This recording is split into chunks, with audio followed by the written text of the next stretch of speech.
আসসালামু আলাইকুম ভিউয়ার্স। আজকে কম্পিউটার প্রশিক্ষণের আরও একটি নতুন টিপস নিয়ে হাজির হলাম। আজকে আপনাদের একটা টিপস দেখাবো। দেখেন, এই জায়গায় মাইক্রোসফট ওয়ার্ড প্রোগ্রামে আমি একটা প্যারাগ্রাফ লিখলাম। এখন এই লেখাটা আমার পেজের বাম দিক থেকে ডান দিক পর্যন্ত আছে। এখন যদি আমার এই লাইনগুলো আরেকটু শর্ট করে আমরা লাইন করতে চাই, তাহলে কিভাবে করতে পারি? তো এর জন্য আমাদের ড্রয়িং টুলবারের প্রয়োজন হবে। এর জন্য আমরা ইনসার্ট মেনুতে ক্লিক করব। ক্লিক করার পর আমরা এই জায়গায় শেপে ক্লিক করব এবং এই জায়গাতে আমরা সিলেক্ট করব text box. Text box select করে আমরা পেজের মধ্যে আমাদের ইচ্ছা মতন একটা বক্স এঁকে দেব। এখন আমরা যে কোনো জায়গা থেকে যদি লেখাটা কপি করে বক্সের মধ্যে এসে লেখাটা পেস্ট করি, তাহলে আমাদের লাইনগুলো আমাদের বক্সের আকার অনুযায়ী হয়ে যাবে। এখন যদি আমরা দেখছি ইচ্ছে মতন বক্সটাকে আর একটু ছোট বড় করে নিতে পারবো, অথবা লেখাকে আর একটু ছোট বড় করে আমরা ঠিক করে নিব। যেহেতু আমার লেখা একটু বেশি, তাই আমরা বক্সটা একটু বড় করে দিলাম। যদি আবার লেখার সাইজ ছোট করি, তাহলে আমরা ম্যাচিং করে নিতে পারবো।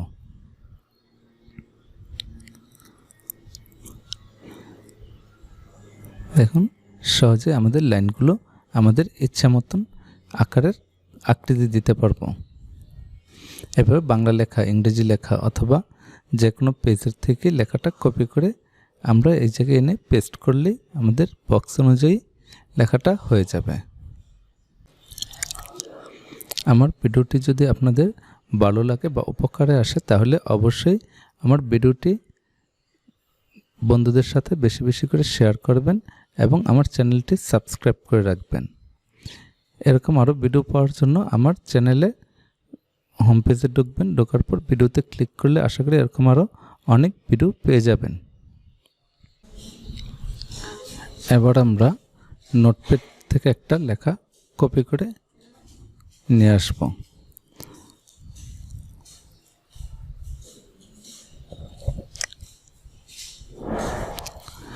আমরা নোটপ্যাডে ঢুকলাম এবং এই জায়গায় দেখেন একটা লেখা আছে, লম্বা একটা লাইন। আমরা এই লাইনটাকে কন্ট্রোল এ দিয়ে সিলেক্ট করব এবং এই জায়গা থেকে আমরা কন্ট্রোল সি দিয়ে কপি করব। কপি করার পর আমরা মাইক্রোসফট ওয়ার্ড প্রোগ্রামে যাব। যাওয়ার পর আমাদের এই জায়গায় আবার ইনসার্ট মেনুতে গিয়ে আমরা শেপে গিয়ে একটা টেক্সট বক্স সিলেক্ট করব এবং আমাদের ইচ্ছা মতন একটা বক্স তৈরি করে দিলাম। এবং এই জায়গায় আমরা কন্ট্রোল ভি দিয়ে পেস্ট করে দিব। তাহলে এই জায়গায় লেখাটা আমাদের বক্সের আকৃতি অনুযায়ী লাইনগুলো হয়ে যাবে। এবং এই জায়গায় আমার বাংলা লেখা ছিল, যে কারণে লেখাটা ফন্ট মিলে নাই, তাই আমরা বাংলা ফন্ট ঠিক করে নিব এবং লেখার সাইজটা আমাদের ইচ্ছে মতন করে নিব।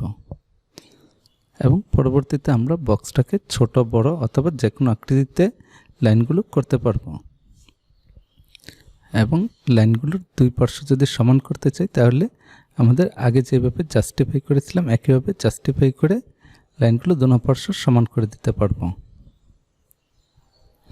এবং যদি আমাদের বক্সের যে কিনার যে লাইনটা দেখা যাইতেছে, এই লাইনটা যদি আমরা বাদ দিতে চাই, তাহলে আমরা বক্সটাকে সিলেক্ট করে উপরে ফরম্যাট মেনুতে গিয়ে আমরা আউটলাইন কালারে গিয়ে নো লাইন সিলেক্ট করে দিব।